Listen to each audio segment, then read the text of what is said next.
இன்றைக்கி டின்னருக்கு எந்த மசாலாவும் சேர்க்காம கேரட் உருளைக்கிழங்கு மட்டும் சேர்த்து ஒயிட் குருமா பண்ணிவிட்டு கூட வந்து தோசை வந்து பண்ண போகிறோம். இது தோசையை விட சப்பாத்தி அப்புறம் பூரிக்கெலாம் ரொம்ப நல்லாயிருக்கும். முக்கியமாக அந்த க்ரீன் கலர் சப்பாத்தி பூரி, புதினா கொத்தமல்லி கருவேப்பிலை பாலக் இந்த பூரி சப்பாத்திக்கெலாம் ரொம்ப டேஸ்ட்டாக இருக்கும். ஒயிட்டுக்கும் க்ரீனுக்கும் நல்ல காம்பினேஷனாக இருக்கும்.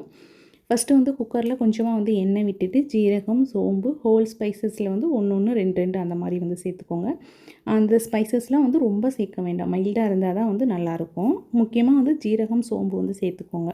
பிரிஞ்சியில் ஒரு 2 சேர்த்துட்டு நல்லா பொரிஞ்சு வந்ததுக்கப்புறம் ஒரே ஒரு பெரிய வெங்காயத்தை வந்து கட் பண்ணி சேர்த்துக்கோங்க. கூடவே கொஞ்சம் உப்பு சேர்த்துட்டிங்கன்னா அது வெங்காயம் கொஞ்சம் நல்லா வதங்கி வந்துடும். ரொம்ப ப்ரௌன் கலர் ஆக வேண்டாம், கொஞ்சம் லைட் ப்ரௌன் கலர் ஆகிற அளவுக்கு வந்து நல்லா வதங்கி வரட்டும். அதுக்குள்ளே வந்து நம்ம பேஸ்ட் அரைச்சிக்கலாம். தேங்காய் வந்து ஒரு அரை மூடி அளவுக்கு வந்து எடுத்துருக்கிறேன். உங்களுக்கு எந்த அளவுக்கு குருமா வேணுமோ அந்த அளவுக்கு வந்து நீங்கள் தேங்காய் எடுத்துக்கோங்க. தேங்காய் அப்புறம் கசகசா இதில் ரொம்ப முக்கியமாக வந்து சேர்த்துக்கணும். டேஸ்ட் ரொம்ப நல்லாயிருக்கும். கசகசா அப்புறம் வந்து கறிவேப்பிலை கொஞ்சம் வந்து சேர்த்துக்கோங்க. இதில் நம்ம எந்த மசாலா மஞ்சள்தூள் தனி மிளகாத்தூள் மல்லித்தூள் கரம் மசாலா எதுவுமே சேர்க்க போகிறதில்ல, பச்சை மிளகாய் மட்டும்தான் சேர்ப்போம். இஞ்சியும் பூண்டும் பேஸ்ட் இருந்துச்சுன்னா நீங்கள் வெங்காயம் வதங்குறதுலேயே வந்து சேர்த்துக்கோங்க. நான் இல்லாதனால இதில் இஞ்சி பூண்டு வந்து ஃப்ரெஷ்ஷாக வந்து சேர்த்துக்கிட்டேன். ஒரு 10-15 பொட்டுக்கல்ல, ஒரு 10-15 நிலக்கடலை பருப்பு வறுத்தது எல்லாம் சேர்த்து நல்லா பேஸ்ட்டாக அரைச்சிக்கோங்க.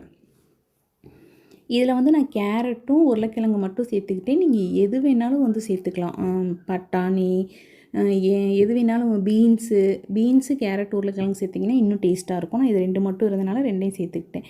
அதையும் சேர்த்து ஒரு வதக்கிட்டு தக்காளி வந்து நீங்கள் வதக்கிடாதீங்க. ஒரே ஒரு தக்காளியை 4 கட் பண்ணி கொஞ்சம் பெருசாக போட்டுக்கோங்க. தக்காளி வதங்குச்சுன்னா அந்த குருமா வந்து புளிப்பாக இருக்க மாதிரி இருக்கும். அதனால் லாஸ்ட்டாக சேர்த்து ஒரு வதக்கிட்டு அப்படியே நம்ம அரைச்ச பேஸ்ட்டை ஊற்றிக்கலாம். கறிவேப்பிலை வந்து கொஞ்சம் சேர்த்துக்கோங்க.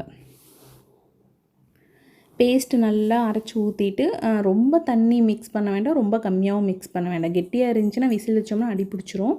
அது மாதிரி ரொம்ப தண்ணியாக இருந்துச்சுனாலும் டேஸ்ட் அவ்வளோவா நல்லாயிருக்கும், ஆனால் நம்ம எதிர்பார்க்குற அளவுக்கு வந்து இருக்காது. அதனால் இந்த அளவுக்கு வந்து அட்ஜஸ்ட் பண்ணி தண்ணி ஊற்றிக்கோங்க. உப்பு வந்து சேர்த்துக்கோங்க. லாஸ்ட்டாக முக்கியமாக வந்து இதில் புதினா சேர்க்கணும். நான் புதினா இல்லாதனால அந்த காஞ்ச புதினா இருக்கும்ல, அது நல்லா அப்படியே கையில் வச்சு நல்லா உதிர்த்து விட்டுட்டேன். அதுவே வந்து நல்ல ஸ்மெல் இருக்கும். 2 விசில் வச்சு எடுத்திங்கன்னா சூப்பராக வந்து ரெடி ஆயிரும். சொன்ன மாதிரி இதுக்கு நீங்கள் சப்பாத்தி பூரி கூட ட்ரை பண்ணிங்கன்னா ரொம்ப டேஸ்ட்டாக இருக்கும். அதுலேயும் வந்து க்ரீன் பூரி கூட ட்ரை பண்ணி பாருங்கள், ரொம்ப டேஸ்ட்டாக இருக்கும். இந்த ஒயிட்டுக்கும் அந்த க்ரீனுக்கும் நல்ல காம்பினேஷனாக இருக்கும். நான் அன்றைக்கி வந்து சரி இது குட்டீஸ்க்கு ரொம்ப பிடிக்குங்கிறக்காக சரி தோசை கூட பண்ணலாம் அப்படிங்கிறக்காக பண்ணேன். இது மாதிரி நீங்கள் சோயா சங்க்ஸு சுண்டல் எது வேணாலும் வந்து சேர்த்து பண்ணலாம். டேஸ்ட் ரொம்ப நல்லாயிருக்கும்.